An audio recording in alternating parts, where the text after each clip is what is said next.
Can't hear you, Mike, if you're talking.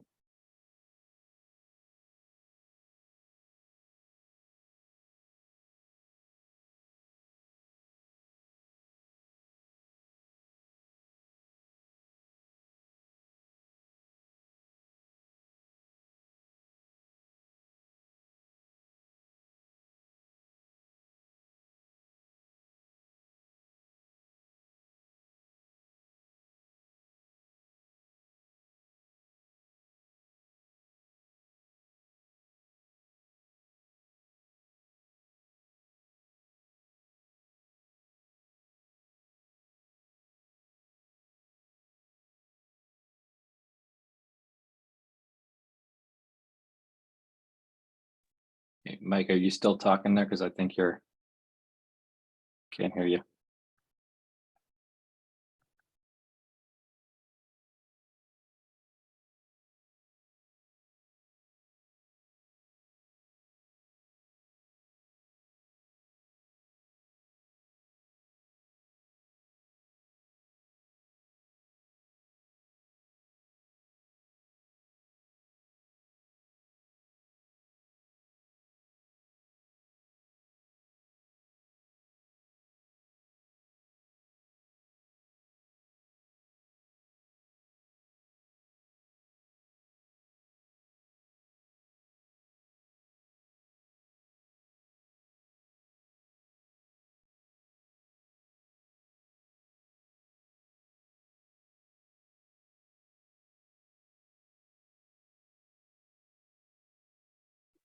All right, how about now? Can you hear me?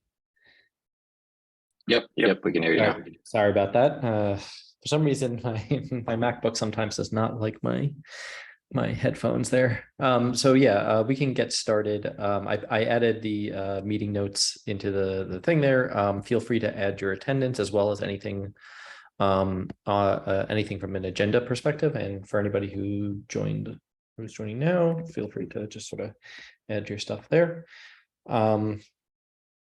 So before we get into the agenda, does anybody want to, who's maybe new, new to this meeting, want to introduce themselves?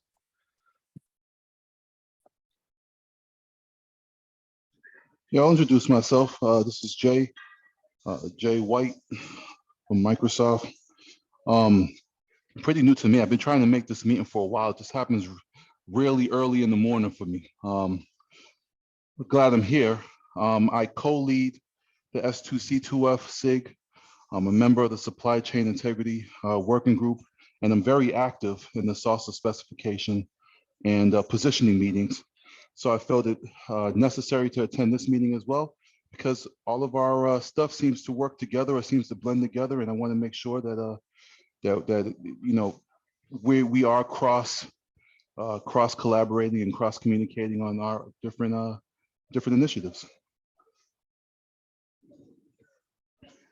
Yeah, awesome. Glad to have you.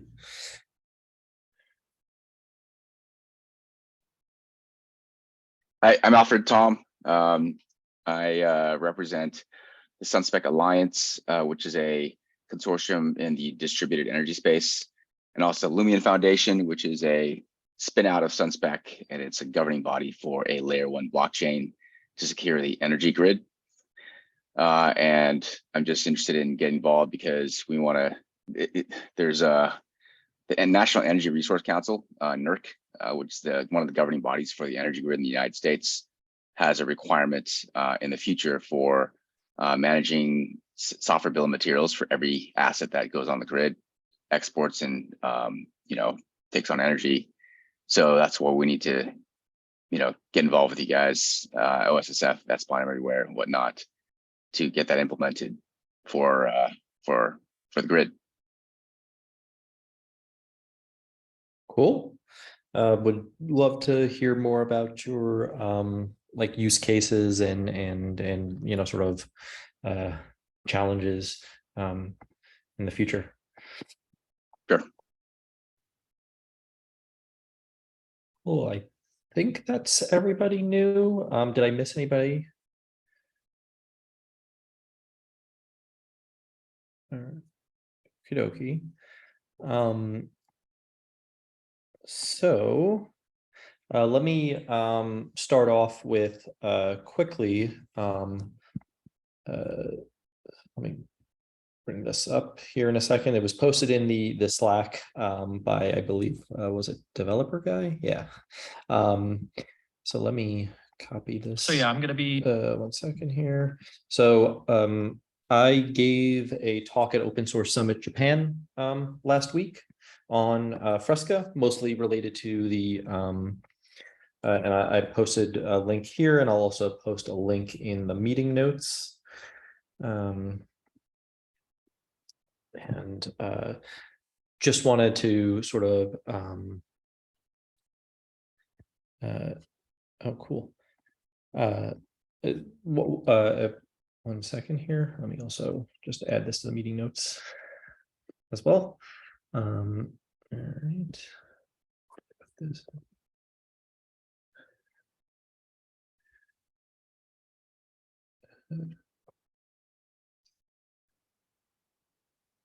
All right.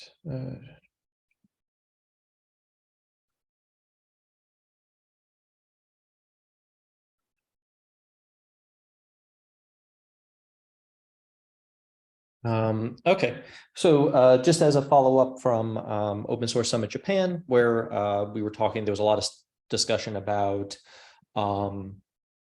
stuff like supply chain security, SBOMs, all that good stuff. There was a lot of interesting talks in the space. You know, a lot of the focus, obviously, given that it was in Japan and there's a big auto industry out there, a lot of the discussion was on similar things like Optane, which is sort of in toto plus some in toto, tough, and some other sort of Linux Foundation, CNCF, OpenSSF sort of tools, and how they kind of all interact to help secure sort of stuff like over-the-air updates for, you know, automobiles, as well as other stuff like that. So it was overall a very interesting thing. They just uploaded the talks, it looks like, in the past day or so. I'm still out here in Asia, so sometimes I'm not exactly sure what time everybody else is in. So there was a lot of interesting stuff there.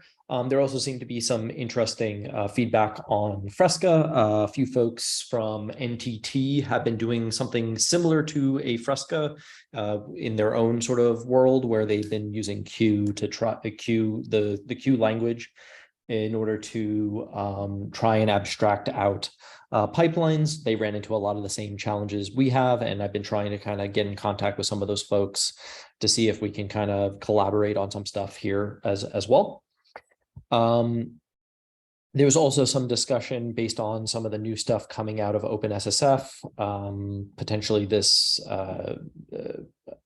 new direction or whatever. There's some work potentially next year to start looking at you know, increasing OpenSSF's sort of tool chain around sort of open source security, so that they can kind of help provide additional guidance and maybe even some you know, implementation guidance on secure development, secure build, and secure production. And so one of the things here is, hey, Fresca is a build tool that's intended to, you know, help with secure builds. And so there was some stuff there that seemed pretty interesting. There's going to be probably some follow-ups in the coming weeks around that, on how to sort of tie in all of the best practices and standards and things like that that are coming out of stuff like scorecards or scorecard. I can't remember which one they decided on. Some of that stuff that's kind of, sorry, what was that? singular. Singular scorecard. Yes.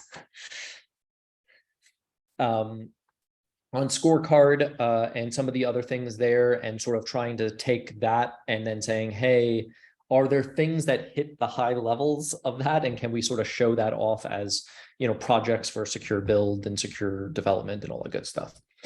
So that's probably going to be coming up. You know, there's some interest in sort of how, you know, Fresca can maybe be a bigger part in that.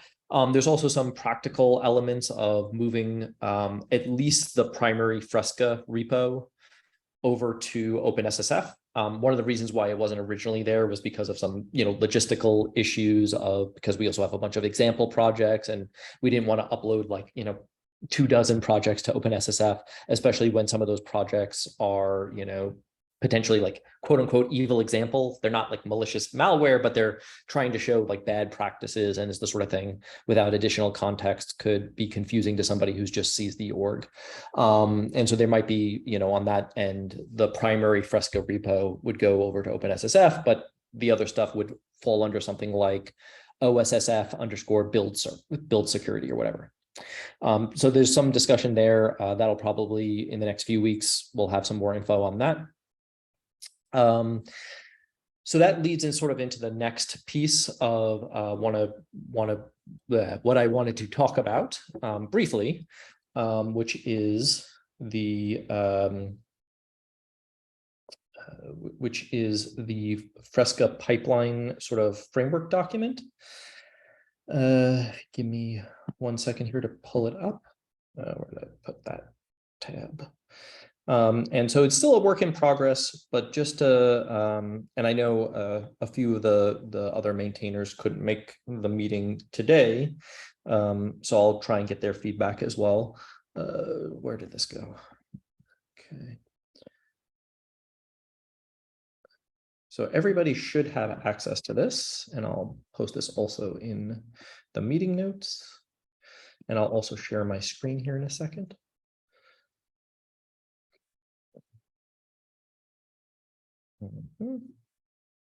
And oh wait, did I click on the wrong thing? Okay, and I'll run through the document quickly. I don't want to take up too much time here. Okay, pipeline. There we go.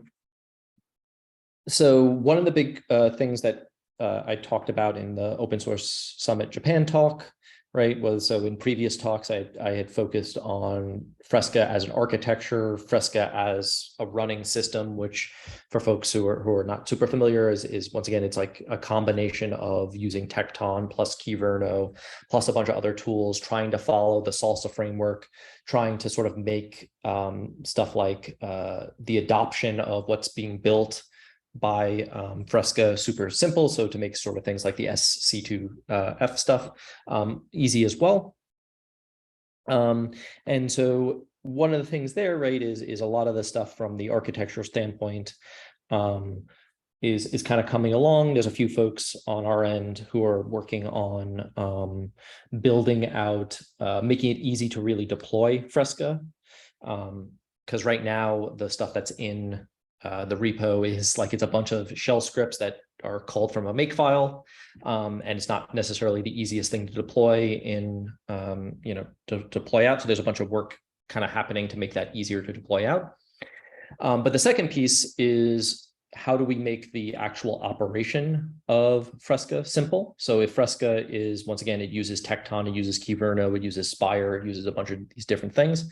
When you're deploying a new pipeline to something like Fresca, if you include all of these different, it's running on Kubernetes, if you are using all these things like config maps and Tecton tasks and Tecton pipelines and Kyverno policies and all that good stuff, normally you would have to go and create, 12 different Kubernetes resources via, the YAML config, and that's not exactly the easiest thing to do. And so what can we do there? We already have some examples that use Q inside of the repo.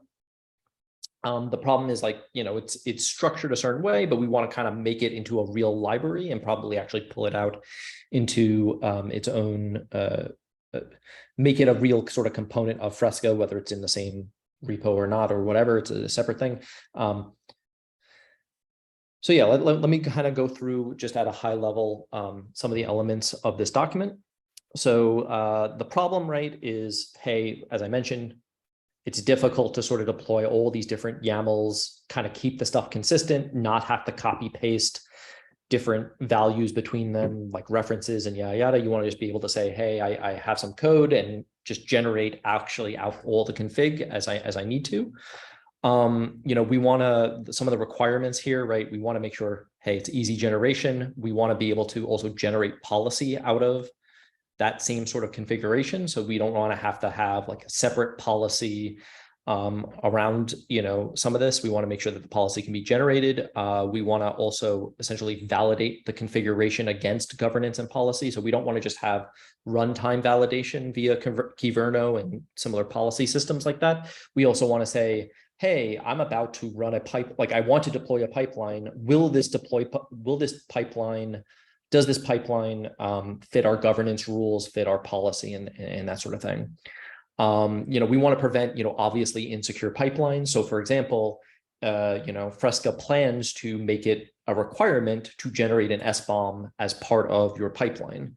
And so if you try to not include an SBOM step for some reason, or try to, pull out an SBOM step, we want to make sure that that could be prevented as well.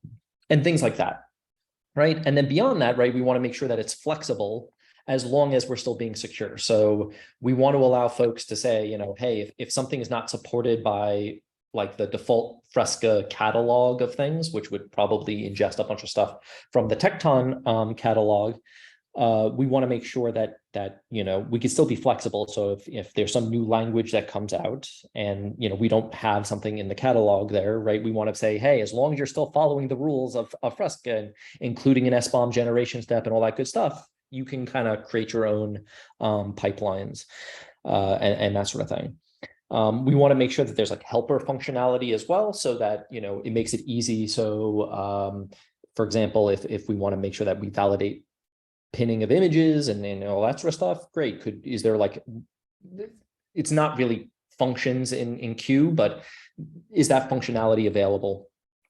We also want to make sure, one of the other things is we want to start to define vocabulary around this, because as I've already sort of mentioned here, it's Q itself doesn't really have this concept of functions, but it has things that are sort of like functions. And so we kind of want to make sure that we can call these things in consistent ways as well. So the proposed solution here, at least so far, and still open to feedback, feel free to comment on it and so on, is looking at using the Q data configuration and validation language to sort of help us out here. And a lot of this is sort of talked about in my talk, so I'm not going to go too deep in here, but I'll just at the very high level. There's going to be sort of a shared library and some baseline stuff that is owned by us in green, Fresca, and then everything else here, like the organization config, department config, team config, and project config, and so on. Those are things that would be owned by your organization, your team, your project. And the idea here is, Fresca up here and the shared libraries and the Fresca config establishes a baseline that is enforced by, your org can't override Fresca default, baselines that about security, right? If we don't allow you to override that, just because, hey, look, Fresca is intended to be an opinionated set of things that is trying to follow stuff like SALSA, SC2CTF, as well as other things. We want to make sure that, we can do all that sort of stuff. And the same thing kind of goes here with stuff like department config, right? Department config, like if an org says we support Python and Rust, and a department says, well, we want to support Go, sorry, the org says you're only supporting, what you support.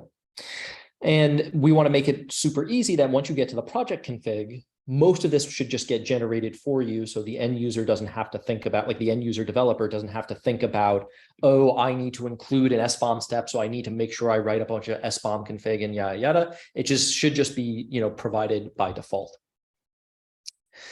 And so all of this sort of config here, right? So you have stuff like vendor dependencies and various config and yada, yada, plus some Fresca tooling that would be managed by, a Fresca CTL and so on, should be, we'll deploy out a bunch of different Kubernetes config and all that good stuff, right? So you have tasks and secrets and pipelines and whatever. And so that should all get deployed out. And then the actual components of a pipeline here, right, that would be managed by, managed by this framework would be, you can imagine, right, a Fresca pipeline consists of one Tecton pipeline, one or more Tecton tasks, a Tecton trigger for actually triggering based on like pull requests, 0 or more policies related to the pipeline, right? 0 or more config maps for things that you want to have as available to the tasks in the pipeline, as well as like 0 or more secrets for things like test resources and all that good stuff. And then to kind of highlight again, some of the stuff here on like constraints on a pipeline, right? You imagine here, so that was kind of talking about how it all gets generated, but then like, what does this actually look like as we start to kind of go through?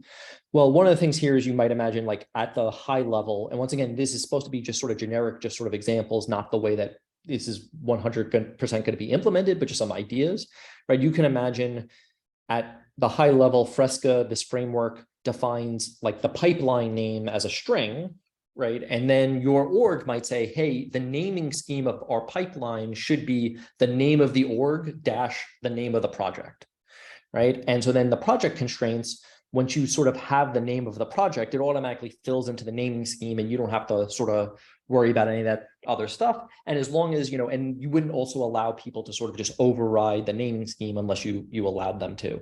And so you can imagine as well, right? Like if an org says, hey, we use, you know, a Git server called git.internal. And if somebody comes in and says, hey, I want to use public GitHub to build our stuff, sorry, you're not allowed to. You're required to use the internal, you know, thing. We want to make sure that orgs have that ability to sort of do that, teams, you know, and so on.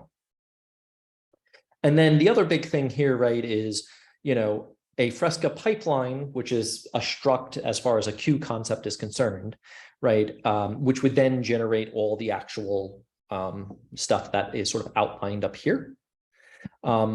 This sort of struct here, right, you can imagine, you know, an individual org might say, hey, these are some additional steps we want to include in there, as long as they don't conflict with certain rules that make up that sort of Fresca contract, then you're allowed to sort of do whatever you want there. And then, you know, an org and departments and teams would be able to have some flexibility to sort of say, hey, you know, we're, you know, we support Cyclone DX and not SPDX related tools. Great. Okay. You know, you still have an SBOM generation step, which is required by Fresca, but you want to use Cyclone DX and not SPDX? Yeah, go ahead. So that's kind of what we want to be able to do on that level. And then here is kind of, you know, an idea around what a pipeline might look like, right? So for folks who are not super familiar with Q, we have stuff like vendor dependencies. So these are things like Q has the native ability to import Kubernetes resources and custom resources and custom resource definitions and turn them into Q that can then be used for schema validation as well as code generation, or sorry, config generation. And so then you can end up with stuff like in your Fresca library, like different generators for things like, you know, config maps and secrets. And then you can sort of do all that to sort of create now like Fresca types that are based on those sort of Kubernetes custom, you know, Kubernetes and other custom resources. And so then you can imagine like we would then have a Fresca catalog, which would be based on things that may probably come out of the Tecton catalog, as well as, you know, various other custom things. And then, you know, we would have something like a baseline pipeline that would define a bunch of sort of defaults that are, you know, a bunch of defaults as well as constraints around what a pipeline, what a Fresca pipeline that sort of abides by that Fresca secure contract that meets all of these different best practices. And then while still allowing sort of the end user, you know, to come in and say, hey, you know, Fresca defined a build packs pipeline, but I want to override, once again, that SBOM generation step. As opposed to using this tool, I want to use this other tool that we support, right? And it's still an SBOM tool, you know, thing, and it still matches the contract, the interface. So yeah, you're allowed to use it. And then at the end of the day, right, like, you know, you end up with a couple of different projects here that are the actual sort of literal sort of pipelines, and as well as all the various Kubernetes resources. So really that's the majority of the stuff there. Feel free to read through the document, provide some additional feedback. I'm going to be trying to, over the next couple of weeks, building out some POCs around this to try and tease some of this stuff out. I'm also going to be talking with the Q language, maintainers themselves to see if they can help us out here, because Q is not one of the big challenges is Q is not the easiest language to use. It's still relatively early. The documentation I know is in flux and is being sort of improved, but it is definitely getting adopted by a lot of different projects. For example, it's adopted by Sigstore, it's adopted by I believe Istio and a few other folks. So it is definitely sort of growing in popularity, but yeah. Cool, yeah, that's about it. Do folks have questions or comments on this?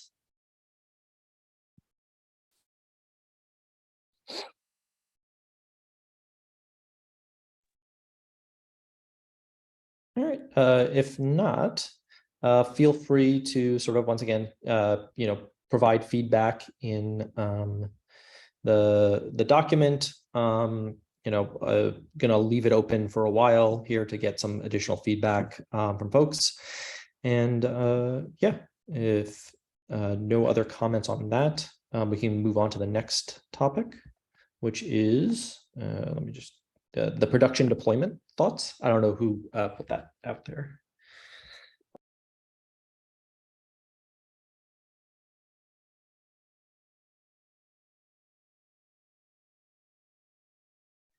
Sorry, that was me, and I lost my Zoom window, so it took a hot minute. Yeah, so anyway, it was just more of a discussion on, we might need to wait for some of the other maintainers to jump in, but I just did want to talk through what we were thinking in terms of deploying Fresca in a production environment versus the current, a lot of the discussions to date have been more around how you deploy Fresca while you're working on Fresca, which I think is quite a different set of concerns.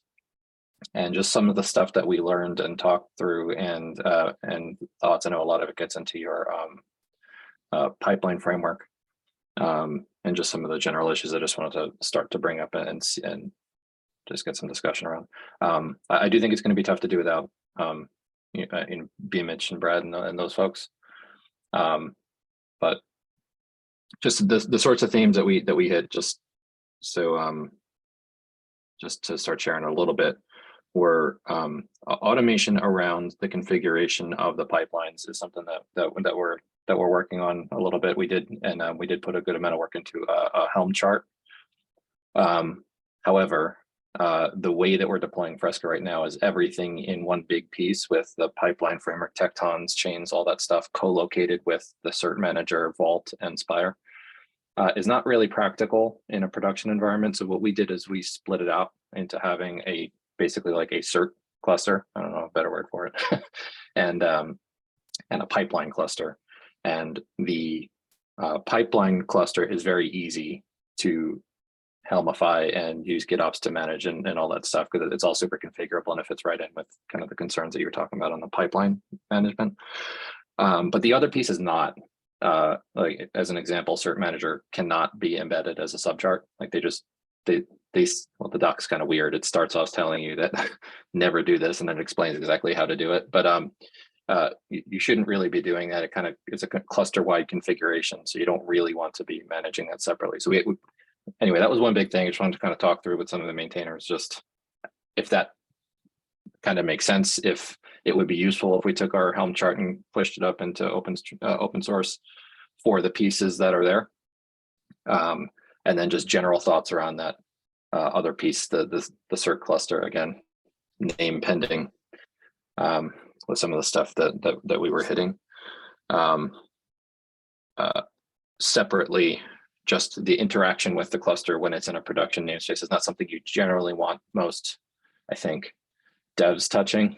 So this just got into how the interaction between the pipelines and everything worked, and who's managing it and how that works. Again, I think there's different models for this, and we certainly did one particular way for the deployment that we're working on here. But I think it's kind of the list of general concerns. I just want to start talking through with some folks who, I didn't want to start pushing this in a direction that works for one deployment. I just kind of wanted to make sure that got those concerns out there, start to talk through them and see if there's anything we should be doing different.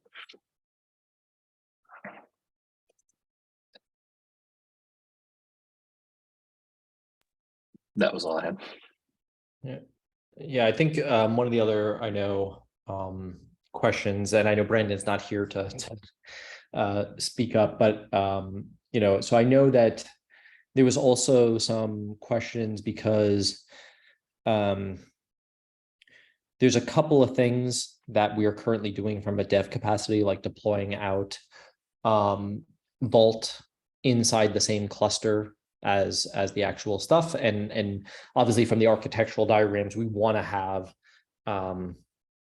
things like the Spire server as well as the Vault server in a separate cluster. And so have you given any thought to some of that, because obviously that would not all be one chart.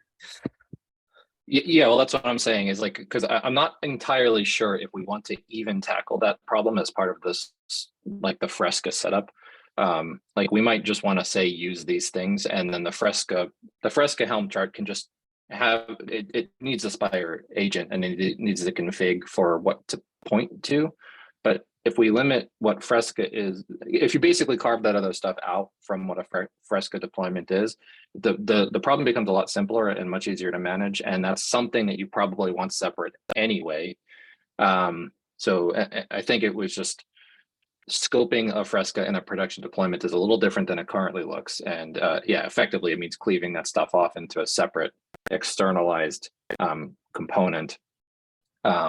But yeah, I don't necessarily think you would manage that other cluster with a Helm chart. It's just not how it goes. The reason is a lot of that other config is cluster level CRDs that really can only be touched once. And if you mess them up by running a Helm chart again, you're basically going to break it all.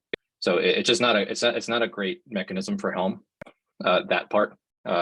So I think how we were going to do it was we were basically just going to manage that a separate way. Like that's basically a one and done, back it up, have some scripts, maybe use something like Argo or run Helm to get things like Cert Manager stood up. And then from there, it's effectively part of the infrastructure that connects to our Fresca cluster. And in that, but yeah, it's something to think through a little bit. It just some of those other components are a little bit dangerous, especially when you co-locate them because they're quite brittle.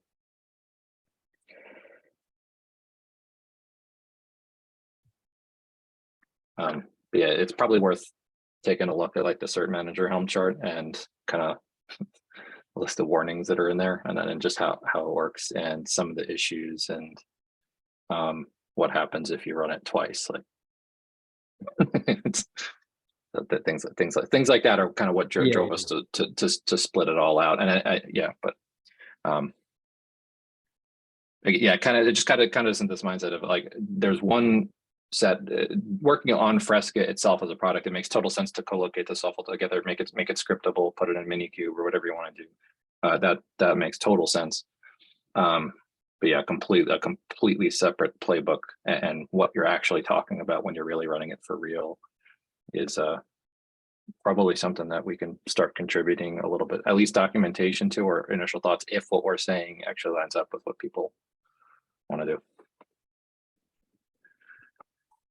Yeah, no, I definitely want to hear folks like Brad and Brendan's sort of input on that. Because I know like some of the other things that I know are also becoming bigger issues.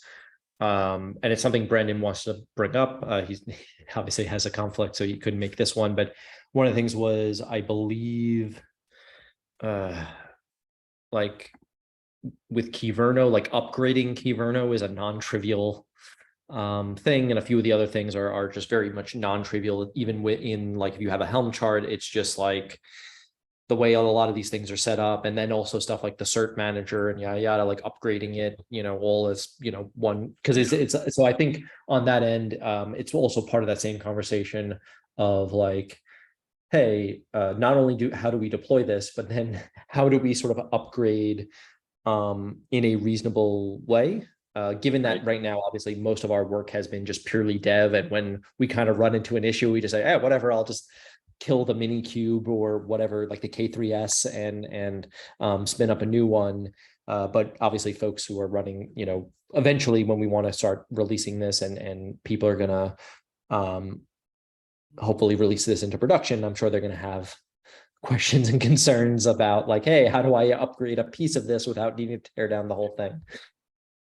Yeah, those are all the same kinds of concerns that we had even in just trying to script it at all. So it's all the same thing. Yeah. So I definitely think we have to talk with those folks about what we're thinking and go from there. Cool. I think somewhat relevant. I missed the intros earlier. Sorry. I used to be a little bit more active in these meetings back in May, but have a 11-month-old at home is eating up a little bit more of my time. But a while ago, I opened an issue in the repo regarding kind of like an example GitOps directory to be able to deploy the Fresca stack with something like Flux. So I kind of had the idea of what about a directory that includes like an example Flux GitOps-esque repo, kind of like the Flux2 Helm customized repository, something that like I could take to my internal team, like, hey, here's an example directory structure for deploying these components using Flux. That would be part of this project. Yeah, we'd have to scrub it, but we were using Argo to do a similar thing. Just GitOps drive the config and then push the trigger the Helm chart that we wrote up to configure pipelines and all that stuff. So if that would be interesting to folks, we could always show that next time. Again, we have to scrub it a little bit. It's a client not comfortable having their stuff out there, but yeah, that's a similar idea. That's kind of where we landed, and there was that plus just the addition about like what actually is Fresco when you're configuring it that way. Would that be something you want to take a look at, or we can also do it offline if you wanted to compare notes. Yeah, absolutely.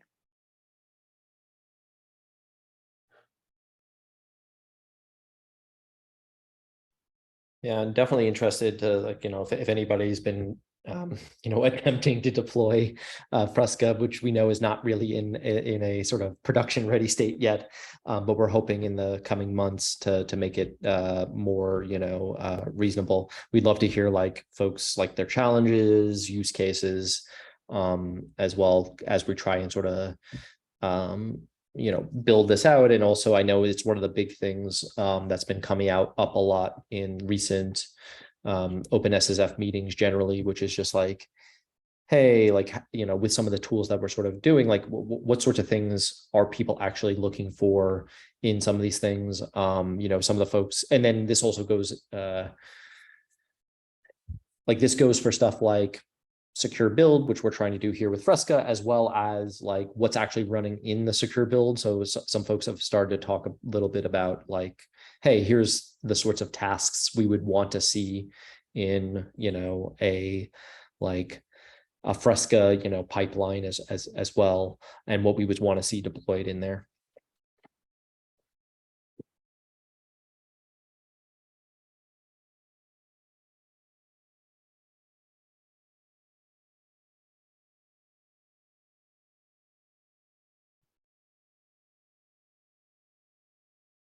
Cool. Anybody have any other questions, comments, anything else they wanted to sort of bring up in here in this meeting?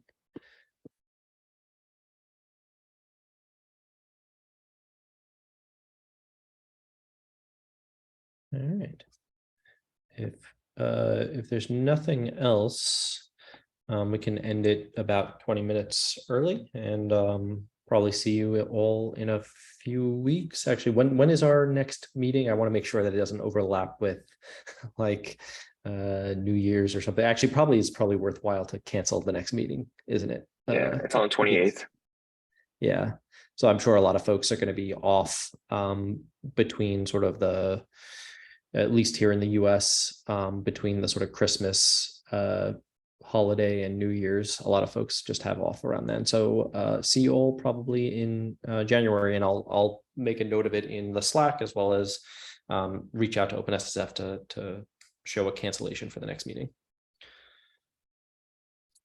Cool. Remember, please, anybody who's interested, put feedback into the doc, and I'll see you all in January. And for folks who celebrate, have a good holiday. Thanks, Thank guys. you. Thank you. Likewise. Yeah, thanks. Bye.